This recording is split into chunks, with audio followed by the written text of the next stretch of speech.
Escuchemos con atención lo que Dios nos dice en su palabra. Los fariseos, que eran avaros, oían todas estas cosas y se burlaban de él. Y él les dijo: ustedes son los que se justifican a ustedes mismos delante de los hombres.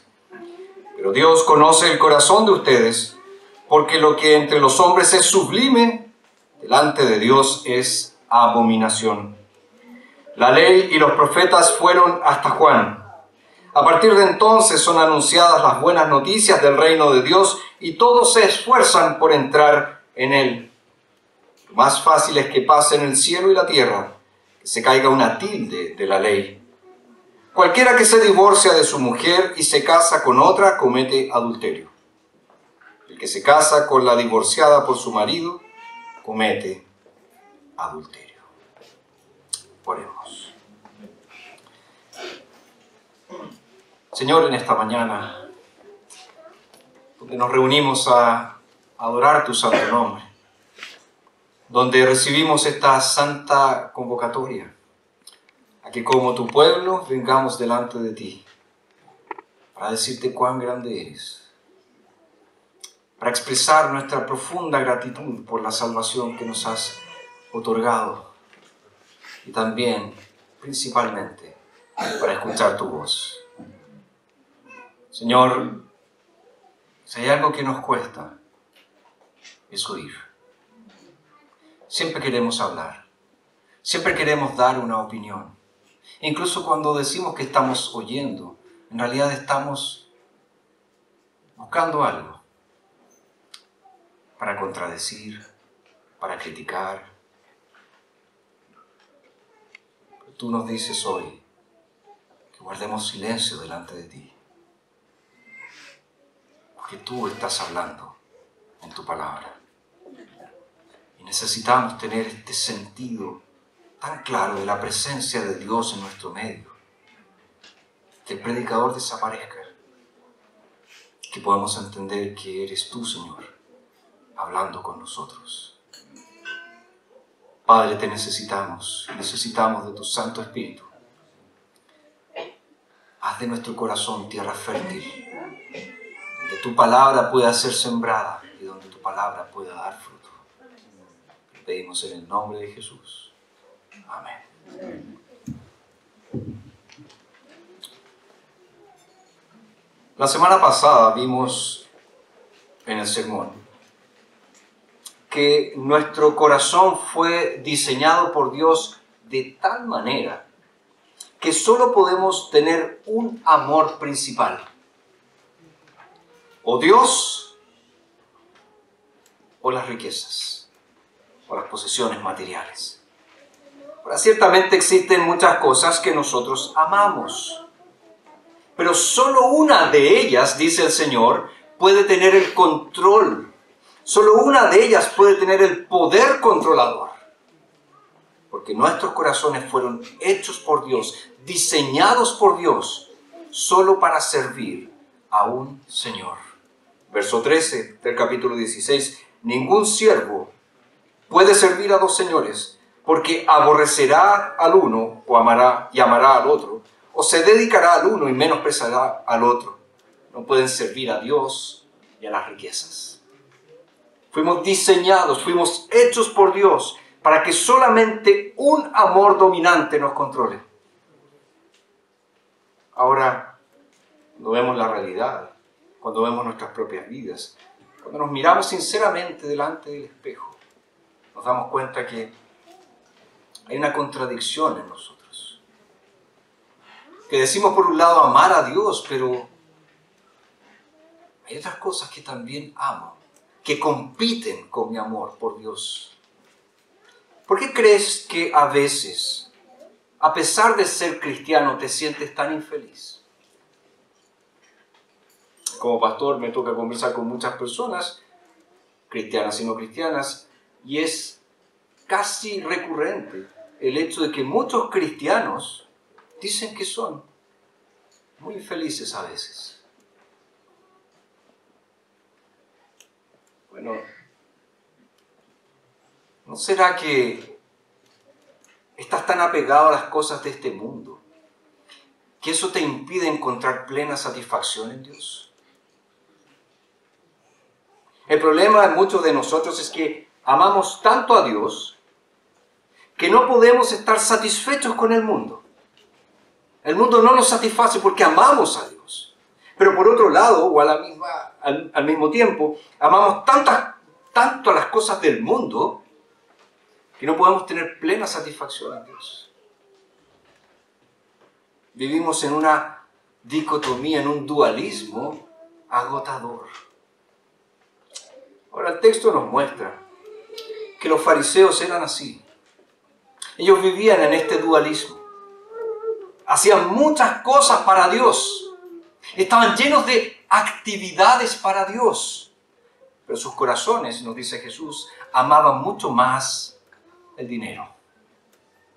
Y como resultado, no estaban de acuerdo en muchas de las cosas que Jesús decía. Porque Jesús confrontaba la idolatría de sus corazones.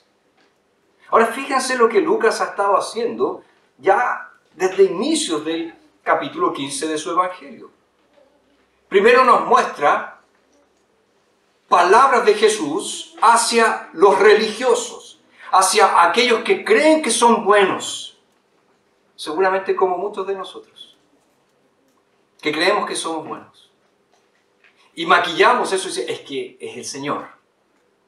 Pero en el fondo hay un orgullo espiritual allí dentro, donde me creo superior a los demás. Bueno, Jesús comenzó hablando sobre ellos, dándoles parábolas para que entendieran que ellos no estaban bien.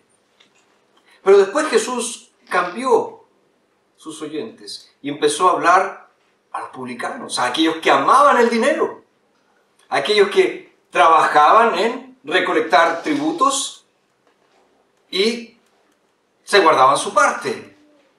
Y Jesús les dice claramente que no pueden servir a dos señores, porque van a menospreciar a uno y van a amar al otro. En definitiva, les dice, ustedes no pueden servir a Dios y a las riquezas al mismo tiempo. Y es en ese contexto en que nos dice el verso 14, los fariseos, que eran avaros, oían todas estas cosas y se burlaban de Jesús. Los fariseos se burlaban de Jesús. Y Jesús comienza a hablarles aquí acerca de la ley, comienza a hablarles acerca del Evangelio y comienza a hablarles acerca del reino. Todo bajo el contexto de una crítica que los fariseos presentaron a las palabras de Jesús. Y más que crítica, una burla a las palabras de Jesús. Es por eso que el tema de hoy es el siguiente: la ley, el Evangelio y el reino. La ley, el Evangelio y el reino. Y lo primero que el texto nos muestra es la burla de los fariseos. Como ya mencioné, Jesús acababa de terminar su parábola del mayordomo injusto, donde presentó una aplicación demoledora al decirle a sus oyentes que si amaban a Dios y amaban a las riquezas, en realidad no estaban amando a Dios. Porque no podían amar a dos señores, no podían servir a dos señores. Y sabemos muy bien que el objetivo de Jesús era darles a sus discípulos una perspectiva correcta acerca de los bienes de este mundo y cómo nosotros debemos utilizar lo que hemos recibido del Señor para la gloria de Dios. No usarlos para nuestra satisfacción, no usarlos para nosotros mismos. Ahora los fariseos escucharon esto y se burlaron de Jesús, se rieron de Jesús. Encontraron que lo que Jesús estaba diciendo era ridículo. Y esto establece entonces el escenario para la respuesta que Jesús les dará debido a esta burla, debido a su actitud al oír sus palabras. Recordemos que los fariseos ya habían criticado a Jesús porque Jesús recibía a los publicanos y pecadores. Verso 2 del capítulo 15 dice, este recibe a los pecadores y come con ellos. Ya habían estado criticando a Jesús y ahora su crítica sube un peldaño. Ahora ya no es solo una crítica, ahora es una burla a Jesús. Se ríen de Jesús. Lucas nos dice que ellos se burlaban Y con eso nos está mostrando cuál era la real motivación que tenían los fariseos dentro de su corazón. ¿Qué era lo que movía sus vidas? ¿Cuál era el principio moral dominante de sus vidas? Era el amor por el dinero. Y eso explica el por qué ellos se burlaron de Jesús. Fíjense que la palabra que es traducida en nuestras Biblias por avaros, literalmente significa amantes del dinero. La palabra es amantes del dinero. Lucas está diciendo, los fariseos, que eran amantes del dinero, se burlaban de Jesús. Ahora, ¿por qué se burlaban de él? ¿Por qué se reían de él? ¿Por qué se reían frente a una afirmación tan demoledora como la que hizo Jesús, de que si amamos a Dios y amamos a las riquezas hay un problema muy grande, porque eso no se puede hacer? ¿Por qué se burlaban de él? Tal vez se burlaban de él porque sabían que Jesús era pobre. Y para los fariseos, el ser rico, el tener dinero, el tener prosperidad, era una señal de éxito espiritual. Fíjese que no es tan diferente a muchos hoy en día, que piensan que deben tener dinero, deben tener recursos, porque eso demuestra que Dios está bendiciendo sus vidas. Los fariseos eran así. Ellos afirmaban que una señal del éxito espiritual, de que ellos estaban viviendo bien con Dios, era la prosperidad financiera. Entonces miraban a Jesús y decían, este es un hombre pobre. Por lo tanto, según sus estándares, Jesús era ¿qué? Un completo fracaso. Él era un fracasado, porque él no era próspero, él no era rico, él era pobre. Seguramente ellos pensaban, ¿cómo un hombre pobre, es decir, un fracasado, podía probar que tenía la bendición de Dios? Tal vez ellos pensaban, ¿qué me puede enseñar un pobre a mí acerca de Dios y del dinero? Para ellos era obvio que Jesús los iba a criticar. ¿Por qué? Porque los pobres siempre critican a los ricos. Entonces era obvio que Jesús los iba a criticar, que Jesús les iba a decir algo. Pero fíjense que es posible también que los fariseos se burlaban de Jesús porque en sus conciencias no tenían paz. Frente a las palabras de Jesús, frente a la aplicación que hizo Jesús del amor a las riquezas, ellos quedaron inquietos. Ellos quedaron perturbados. Les llegaron las palabras de Jesús. Fíjense que es bastante común que las personas se burlan de aquellas cosas que les parecen amenazantes. Fíjate, cuando un adolescente se ríe del compañero que se saca las mejores notas y que lo trata de nerd y cosas por el estilo, ¿por qué lo hace? Porque se siente amenazado por ese compañero. Siente que su compañero es más inteligente que él. Entonces tiene que encontrar algo para destruir esa amenaza. Y la forma de destruir la amenaza es riéndose de él, burlándose de él. Ojo, eso no solamente lo hacen los jóvenes. Los adultos también hacen lo mismo. Se empiezan a reír de cosas. Ah, mira cómo mueve la boca. Mira cómo se comporta. Buscan algo para burlarse de alguien cuando se sienten amenazados. Y los fariseos ciertamente se burlaron de Jesús porque se sintieron amenazados por lo que él estaba enseñando acerca del amor al dinero. Porque ellos decían ser verdaderos seguidores de Dios, pero cuando se trataba de los asuntos terrenales, se comportaban como cualquier mundano, amando el dinero. En el fondo, los fariseos intentaban servir a Dios y a las riquezas. Y por eso les pareció absurdo lo que Jesús estaba enseñando.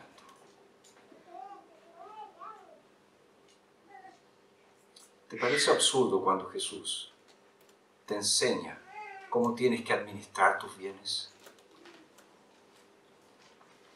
¿Te parece ridículo que Jesús se preocupe de esas cosas?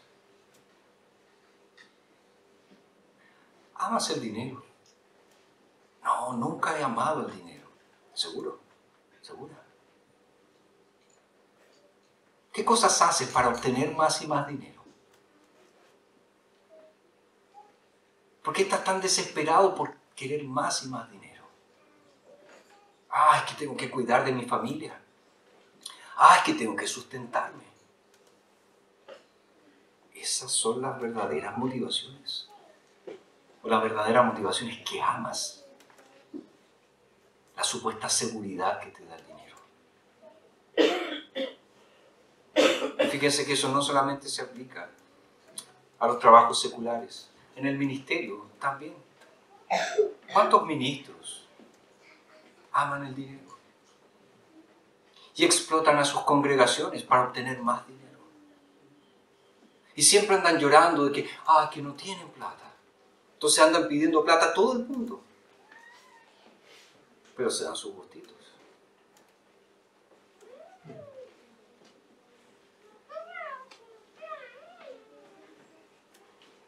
Los fariseos ciertamente se burlaron de Jesús, porque Jesús reveló lo que había en sus corazones. Y nosotros también podemos burlarnos de Jesús cuando Él revela que en nuestro corazón, por más que intentemos esconderlo, está allí el ídolo del amor al dinero. Ojo, el amor al dinero no solamente afecta a los ricos, también afecta a los pobres. Pero Jesús, dice el texto, les responde. Fíjense que por lo general tenemos la tendencia a mirar al pecado del amor al dinero como un pecado aceptable. Porque pensamos que hay otros pecados como el adulterio, la fornicación, el robo, el asesinato, etc., que esos sí que son graves, pero amar al dinero no es tan grave. Es más, no hay tanto problema de ser un poquito avaro. Sin embargo, para Jesús, según lo que Él dice aquí, el amor al dinero es una traición a nuestro amor por Dios. Cuando amamos el dinero estamos traicionando el amor que decimos tener por Dios. Y esta traición choca directamente ¿con qué? Con el evangelio de salvación, directamente con el reino de Dios. Fíjense, verso 15. Y Él les dijo, ustedes son los que se justifican a ustedes mismos delante de los hombres. Pero Dios conoce el corazón de ustedes, porque lo que entre los hombres es sublime, delante de Dios es abominación. Cuando los fariseos se burlaron de Jesús, lo que estaban haciendo era rechazar por completo el plan de salvación presentado por Dios. Para ellos era otro el camino. Para ellos era otra la manera de medir el éxito espiritual. ¿Y Jesús qué hizo al decirle estas palabras? Retiró todas las capas de autoengaño que los fariseos tenían para mostrarles la esencia de su pecado. Y tal vez está haciendo lo mismo con nosotros. Está mostrándonos la esencia de nuestro pecado. De este pecado del amor al dinero. El amor de los fariseos por el dinero estaba conectado con un problema espiritual mucho más profundo. Era su inclinación a justificarse a sí mismos delante de Dios y delante de los hombres, es decir, a confiar en sí mismos en vez de confiar en Jesucristo para salvación. Y ellos ridiculizaron a Jesús porque amaban el dinero y al amar el dinero buscaban justificarse. Sí, yo amo el dinero, pero mira lo que hago con él. Sí, yo amo el dinero, pero yo sirvo a Dios con mi dinero. Sí, yo amo el dinero, pero siempre voy a buscar a las personas en mi auto. Sí, yo amo el dinero y ofrendo en la iglesia. Sí, yo amo el dinero, pero igual presto plata. Son formas de justificarse delante de Dios. Y Jesús identificó a los fariseos como personas que solo buscaban justificarse a sí mismas delante de Dios. Y así somos todos nosotros hasta que aprendemos lo que es la gracia de Dios. Nuestro impulso humano pecaminoso de autojustificación se remonta al jardín de Edén. Cuando Adán y Eva intentaron hacer ¿qué cosa? Cubrir su pecado con hojas de higuera, esconderse de Dios. Y esto es lo que siempre intentamos hacer, ocultamos nuestro pecado. Y queremos hacernos ver mejor de lo que realmente somos. Para que todos digan, oh, qué piadoso es este hermano, qué santa es esta hermana.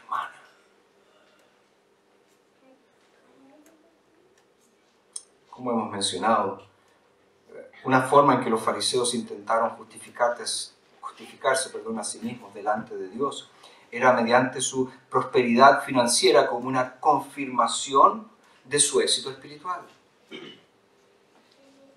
Dios me ama. ¿Cómo sabes? Porque mira cómo me va. Mira las cosas que tengo. Mira lo que he construido. Su dinero era señal del favor de Dios para con ellos y daba testimonio a todas las personas de que ellos realmente eran piadosos, porque tenían dinero. Dios los había prosperado. Ahora fíjense, nosotros podemos tratar de justificarnos no solo de esta manera, sino también de otras. Por ejemplo, podemos justificarnos midiendo nuestra cantidad de actividad espiritual, haciendo que las personas sepan cuántas cosas estamos haciendo por Dios y cuánto nos cuesta hacerlo. Oh, esta semana hice esto y esto y esto por Dios. Esta semana hice esto por la iglesia. También podemos hacerlo negándonos a confesar nuestros pecados. Cuando luchamos en secreto y a menudo fallamos, porque somos tan orgullosos de pedir ayuda, de decir, soy débil, necesito que estén orando por mí. Pero no lo hago, ¿por qué? Porque me quiero justificar a mí mismo. Quiero parecer justo delante de Dios y delante de los hombres. También podemos justificarnos a nosotros mismos al estar orgullosos por nuestra iglesia o por nuestra denominación. Ah, espérate, yo no soy como el resto, yo soy presbiteriano. Es una forma de justificarte a ti mismo, delante de Dios y delante de los hombres. Y eso último es tan ridículo, porque la persona piensa que puede ser salvo por su afiliación eclesiástica. También podemos justificarnos a nosotros mismos pretendiendo ser algo por fuera que en realidad no somos.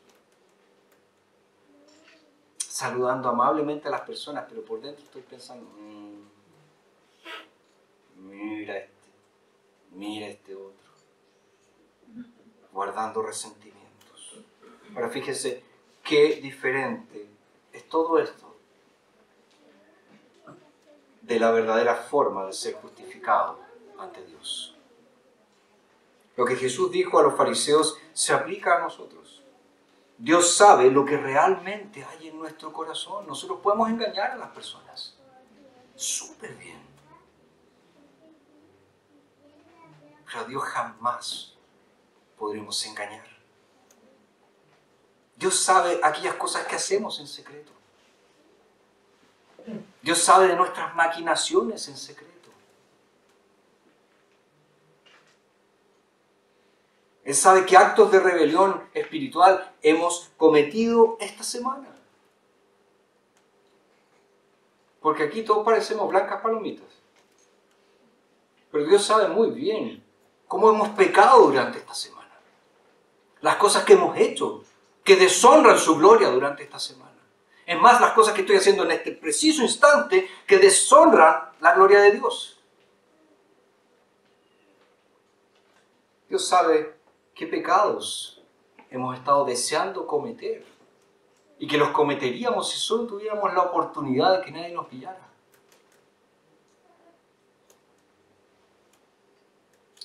Él sabe también cuando nosotros maldecimos en silencio las dificultades de nuestra vida. Él conoce el resentimiento privado que tenemos hacia un hermano, hacia una hermana. Él sabe qué sentimientos pecaminosos guardamos en nuestro corazón. Él también sabe cuán superiores a veces nos sentimos del resto. Y qué tan falsa es la impresión que damos a los demás acerca de nuestra persona.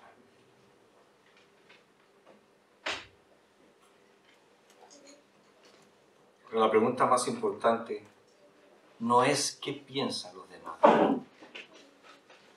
sino qué piensa Dios de mí.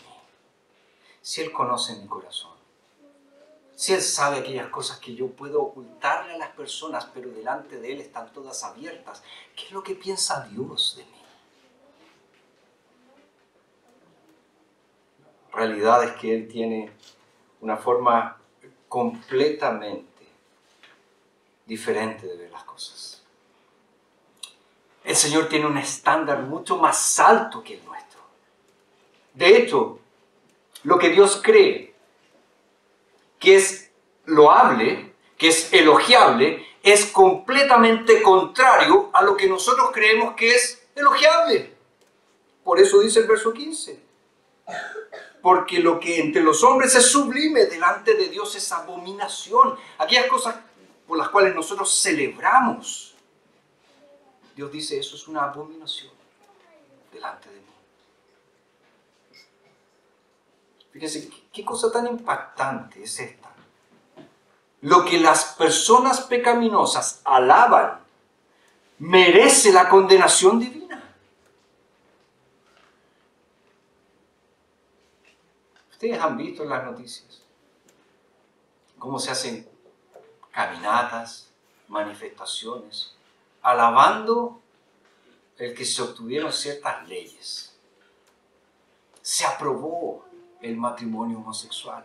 Fiesta, banderas por todas partes, celebrando. ¿Qué dice Dios? Eso es una abominación. ¿Cuántas cosas tú celebras que a la luz de la palabra de Dios es una abominación para Dios? Y Jesús, fíjense, Él describe esto como una abominación porque está comunicándonos que es algo repugnante para Dios. No es que a Dios le moleste un poquito, que otra vez, nos está diciendo que es algo repugnante. Y fíjense que nosotros pensamos en algo repugnante como algo realmente perverso. Es decir, es repugnante, por ejemplo, un acto terrorista. Eso es repugnante. Es repugnante un aborto. Es repugnante un pecado homosexual. Pero Jesús está diciendo aquí que es repugnante para Dios el que amemos el dinero.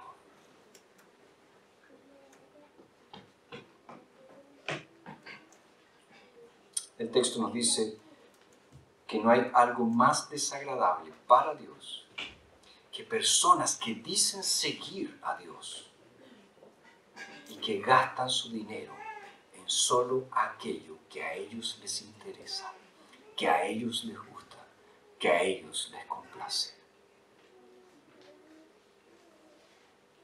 Si esto no te golpea, si esto no te hace pensar en cómo estás gastando tu dinero, Dios tenga misericordia.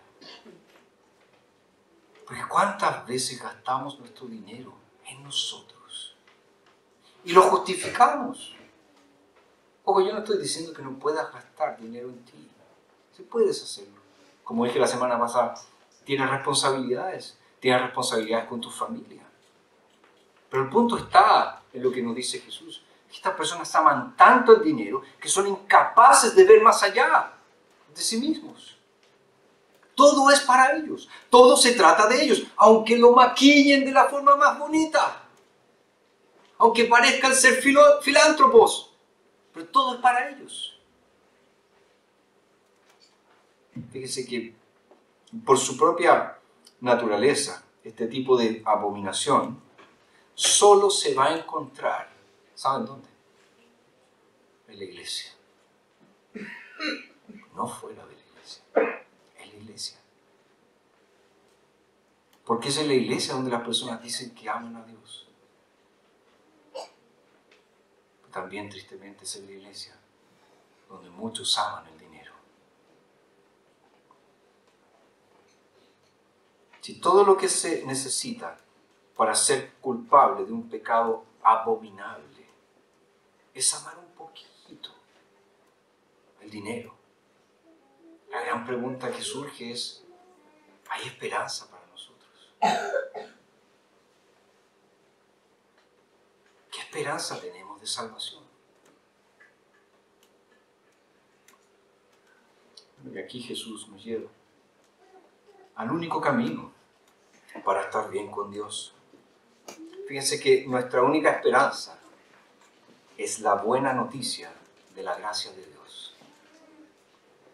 Lo que necesitamos no es una forma humana de obtener la aprobación de los demás y de Dios, como lo querían los fariseos, como lo buscaban los fariseos. Nosotros necesitamos la manera de Dios para estar bien con Dios. Y esa manera de Dios solo viene a través de la fe en Jesucristo. Nunca podremos ser salvos por nuestra propia religiosidad o por cualquier otra cosa que pudiéramos hacer para ganar el favor de Dios. La buena noticia es que no tenemos necesidad de ello. Porque Jesús ha venido a salvarnos. Esta es la verdad que ha transformado al mundo y que Jesús anunció a los fariseos y anunció a todos los que la reciben por la fe. Verso 16. La ley y los profetas fueron hasta Juan. A partir de entonces son anunciadas las buenas noticias del reino de Dios y todos se esfuerzan por entrar en él. Fíjese que la venida de Cristo marcó un cambio radical en la historia humana. Antes de Cristo era el tiempo de ¿qué? De la ley y los profetas, es decir, del Antiguo Testamento, de la antigua dispensación, del Antiguo Pacto. Incluso en aquellos días, Dios ofreció su gracia a las personas, pero siempre apuntando ¿a quién? Al Salvador que vendría, al Salvador que estaba por venir. Y todos, dice Jesús, hasta Juan el Bautista, estaban esperando al Cristo. Esa era la esperanza escatológica del pueblo de Israel, la esperanza del final de los tiempos, el Mesías. Estaban esperando el día en que el Salvador vendría con todo el poder de su gracia salvadora. Y entonces, ¿qué sucedió? Nos dice el Evangelio. Jesús aparece. Comienza a predicar y desde el comienzo de su ministerio, él anunció que había sido enviado a proclamar el evangelio del reino de Dios. Y fueron buenas noticias porque significaba que la gracia había llegado. Pronto Jesús moriría en la cruz por la abominación de nuestros pecados y luego también resucitaría de entre los muertos con el poder de la vida eterna. Estas son las buenas noticias, las buenas nuevas que Dios tiene para nosotros en el Evangelio. Por la fe en la crucifixión y en la resurrección de Jesucristo tenemos el perdón de nuestros pecados y la promesa de que viviremos eternamente con Dios. Muchas de las personas que escucharon estas buenas nuevas, estas buenas noticias, realmente no las entendieron. Incluso hoy en día, muchas personas son como los fariseos. Continúan haciendo un mal uso de la ley de Dios. La tratan como el camino para la salvación. Se imaginan que hay algo que ellos pueden hacer para justificarse delante de Dios.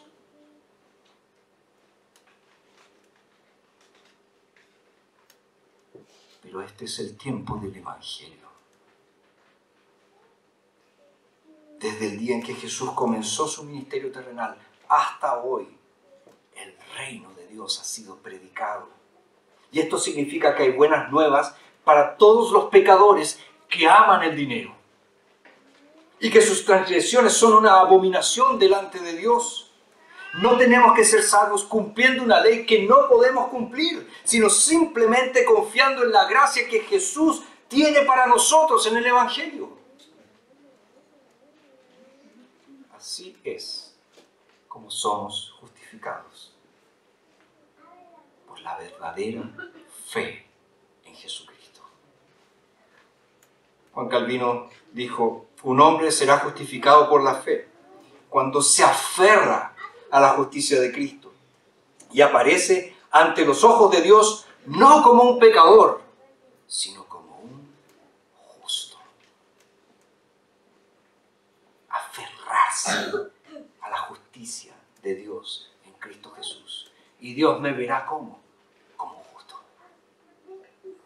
Porque fui declarado justo delante de Él. Ahora, antes de que veamos lo que se necesita para entrar en el reino de Dios, el texto nos llama a hacer una aclaración muy importante, una aclaración que el mismo Jesús dijo. Verso 17. Pero es más fácil que pasen el cielo y la tierra que se caiga una tilde de la ley.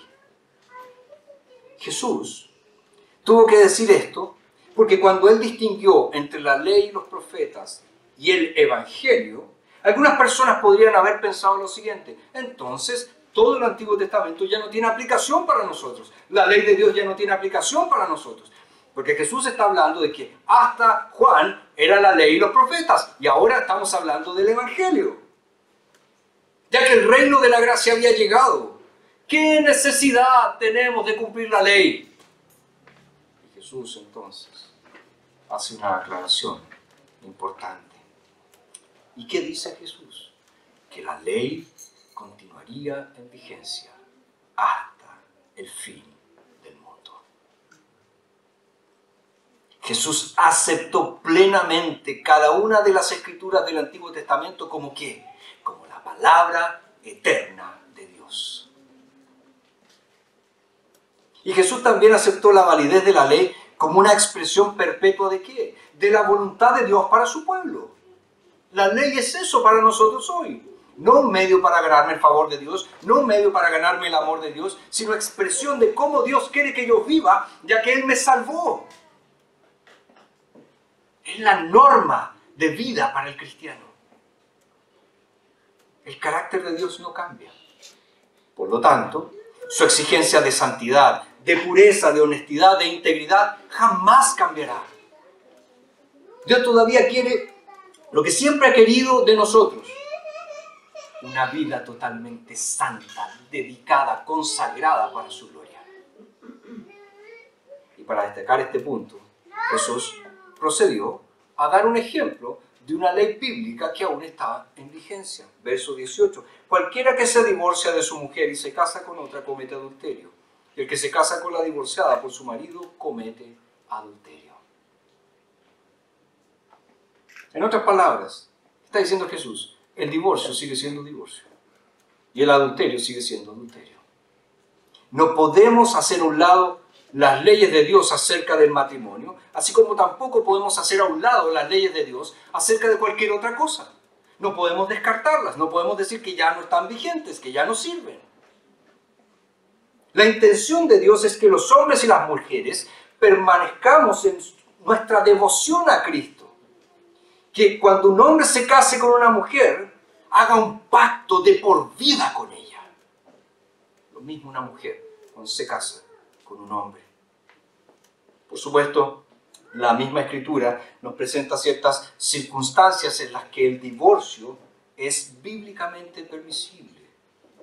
¿Cuáles son esos casos? En el caso de adulterio y en el caso de la deserción definitiva de uno de los cónyuges. Incrédulo.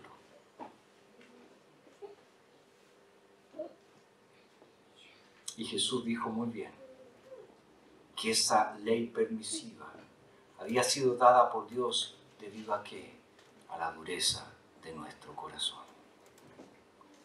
Nunca fue el diseño de Dios que un hombre y una mujer que se casan, que hacen un pacto de por vida, se divorcien.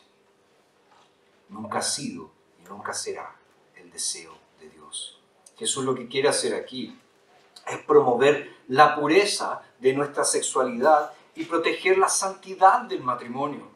Y con ese fin, dice que si optamos por un divorcio ilegal y luego contraemos un segundo matrimonio, estamos agregando pecado al pecado.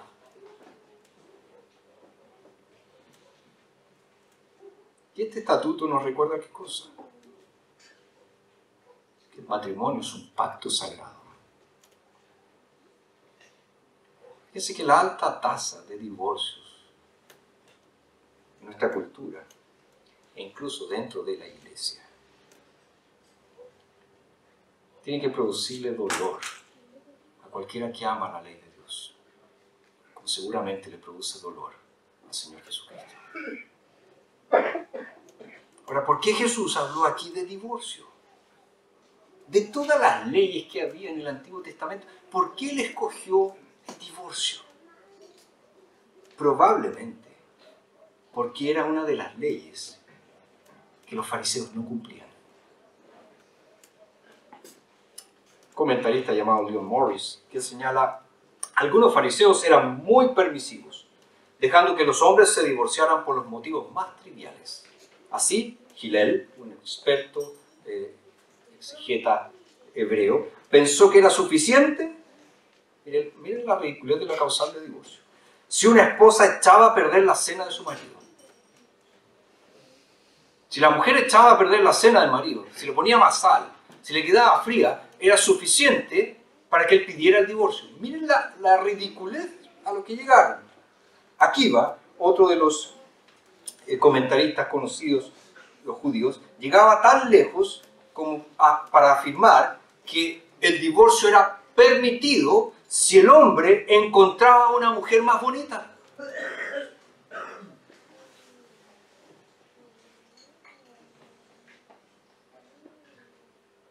Y estamos hablando de gente que creía ser espiritualmente superior y llegaban a afirmar este tipo de cosas.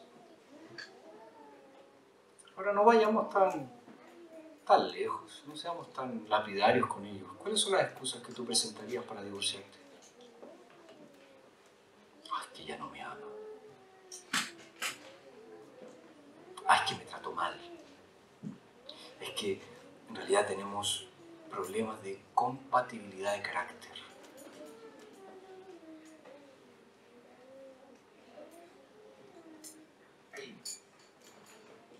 Fíjense que todas estas excusas que presentaban los fariseos es lo que siempre hace el legalista. El legalista le gusta hacer ver a las personas que él guarda la ley, pero en realidad siempre termina destruyendo la ley. ¿Por qué? Porque cuando se quiere cumplir la ley en toda su perfección, es demasiado exigente para que yo pueda cumplirla. No puedo hacerlo. La única manera en que podemos cumplir la ley es encontrar una forma de rebajar el estándar de Dios. Y esto es lo que hacían los fariseos, con todas las excepciones a la ley de Dios que ellos tenían. Excepción para divorciarse, excepción para no dar diezmo, excepción para no cuidar de los padres, en fin. Lo que siempre hace un legalista, porque se da cuenta que no va a poder cumplir la ley que según él siempre cumple. Ahora fíjense que nosotros también podemos sufrir la misma tentación. Nos gusta pensar que somos personas que hacemos lo que Dios dice. Pero para pensar de esa manera, inevitablemente, ¿sabes lo que tenemos que hacer? Rebajar los estándares de Dios. Algunos cristianos hacen esto en el área del matrimonio y el divorcio, pensando que de alguna manera su situación matrimonial difícil era una excepción a la ley de Dios. pero el principio se aplica más ampliamente ¿a qué? A cualquier área de la obediencia cristiana. Por lo general, tenemos un estándar mucho más bajo que el de Dios en áreas como, por ejemplo, los chismes, las murmuraciones. No, si no estuvimos pelando, estuvimos comentando. ¿Qué estamos haciendo? Rebajar el estándar de Dios acerca de los chismes. También rebajamos, por ejemplo, el estándar de Dios cuando decidimos pasar una semana enojados con mi marido o con mi mujer sin hablarle. O con mis hijos. Es rebajar el estándar de Dios. Porque Dios dice, no se ponga el sol sobre tu enojo.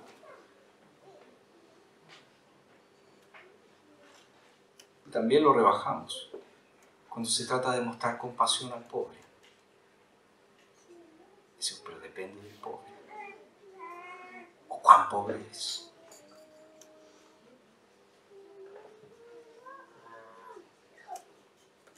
¿Cómo personas como nosotros, entonces, podríamos justificarnos a nosotros mismos? Si no podemos justificarnos a nosotros mismos, ¿cómo es posible que entremos en el reino de Dios? Esta es la razón por la que el Evangelio es tan buena noticia. Porque el Evangelio es para pecadores. Y nos dice que hay una manera en que los pecadores pueden ser salvos.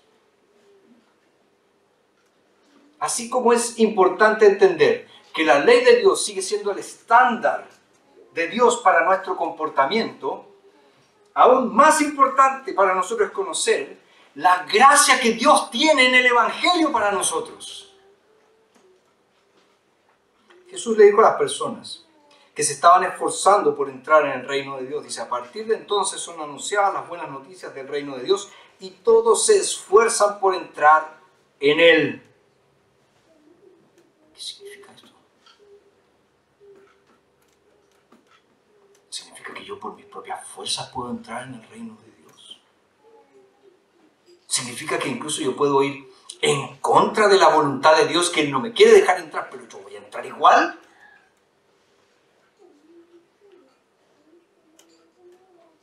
No es eso lo que Jesús quiere decir. Jesús quiere decir que una vez que entendemos las buenas nuevas de salvación, vamos a hacer cualquier cosa para llegar a Jesús. Una vez que entendemos la gracia que hay en Jesús, voy a hacer de todo para estar a los pies de Jesús. Una vez que entiendo que el amor de Dios en Cristo Jesús es inmerecido para mí, haré de todo para estar con Jesús. Esa es la idea de esforzarse por entrar en Él. Y esto es lo que sucedió cuando Jesús predicó el Evangelio. Las personas se reunían a su alrededor para escucharlo. Ya lo vimos en el comienzo de Lucas 15. Los publicanos y pecadores se acercaban a Jesús, comían con Él, estaban con Él. Todos se sentían atraídos por Jesús y cuando escuchaban lo que Jesús tenía que decir acerca del reino de Dios, ¿qué querían hacer? Entrar en ese reino. Incluso si era necesario, iban a romper las mismas puertas del cielo para entrar en ese reino. Es como cuando tú ves a esos fanáticos del fútbol que quieren entrar al estadio antes de que el partido parta y rompen la reja y pasan para adentro. Realmente son colocolinos, pero pasa ese tipo de cosas. O es como cuando hay una gran oferta, ¿verdad? Y están todos ahí en las puertas del mall esperando y entras, apretujas y pegan codazo y van para adentro. Eso es lo que Jesús está diciendo aquí. Que ese tipo de actitud debiéramos tener una vez que entendemos la gracia que tiene Él para nosotros en el Evangelio. Haremos de todo para estar en sus pies. Haremos de todo para estar cerca de Él, cenar con Él, tener comunión con Él.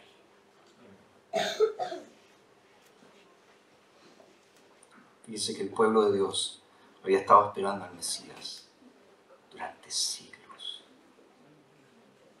Y ahora que el Mesías estaba aquí con ellos, muchos estaban derribando las puertas para entrar en el reino de Dios. Como ya les dije, no es que el reino de Dios pueda ser tomado por la fuerza, Pero las personas estaban tan ansiosas por entrar después de entender el Evangelio que harían cualquier cosa. Y eso nos enseña cuán ansiosos debemos estar una vez que encontramos a Jesús.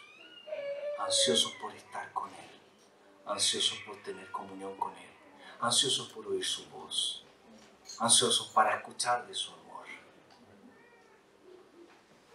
¿Tienes ese tipo de deseo en tu corazón? ¿Quieres con todo tu ser entrar en el reino de Dios, ya que escuchaste el dulce evangelio de Jesucristo?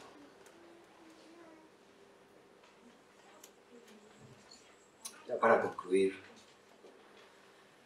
una vez más, ¿a quién sirves? ¿A Dios o a las riquezas? ¿Te parece ridículo lo que Jesús está diciendo aquí?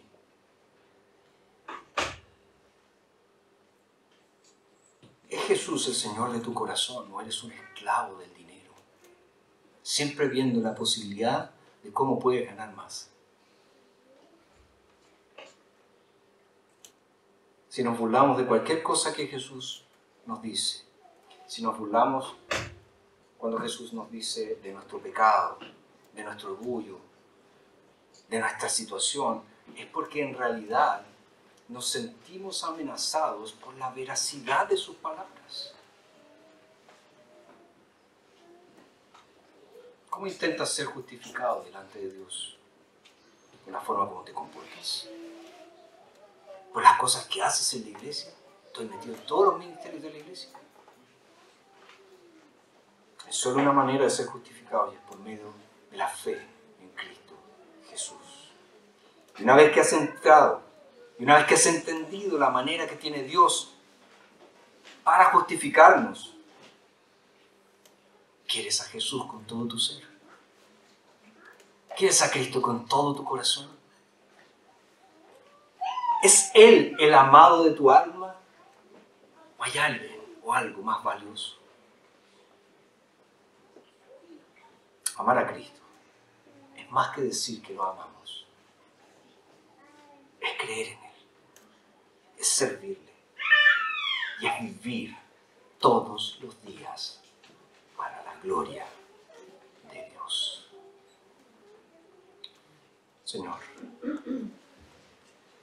este evangelio tan precioso es para nosotros. Porque no tenemos el descaro de decirnos que somos buenos.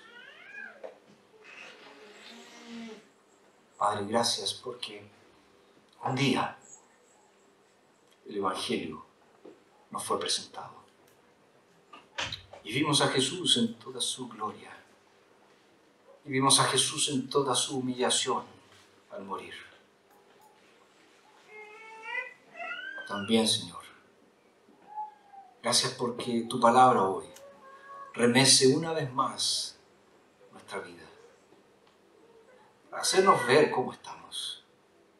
Porque si decimos ser tus hijos, si decimos que te servimos, estamos amando las cosas que tenemos más que a ti. En realidad no te amamos. Queremos también pedirte, Señor, que si alguien hoy, que está en medio nuestro, no ha entregado su vida a Jesús, que Él pueda hacerlo. Que Él pueda decir, ya escuché, ya entendí este evangelio, ya sé cómo puedo ser justificado delante de Dios, quiero entrar en su reino. Que Él pueda caer a los pies de Jesús y reconocerlo como el Señor y el Salvador de su vida. Y si hoy, Señor, alguno de nosotros, este texto nos ha golpeado por la forma como administramos nuestros bienes, por la forma como nuestro amor por las cosas compite con el amor que tenemos por ti. Ayúdanos a arrepentirnos de corazón y a darte todo lo que tenemos, porque siempre, siempre ha sido tuyo. todo esto te lo entregamos. En el nombre de Jesús.